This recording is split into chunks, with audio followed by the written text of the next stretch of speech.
Bonjour, bienvenue dans cette nouvelle Minute Santé. Aujourd'hui, nous allons parler de la prévention des hépatites et de leurs complications.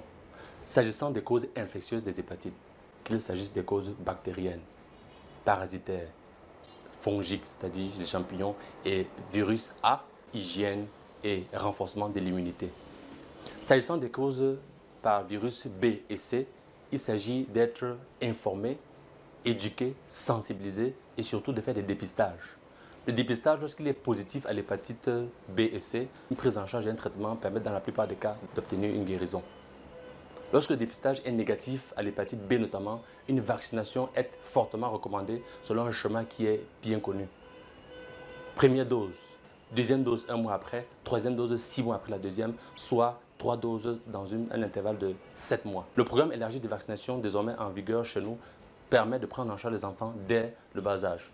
Il faut aussi savoir que la prévention de la transmission mère et enfant permet de garantir la naissance et la vie d'un bébé sain né d'une maman hépatite B positive.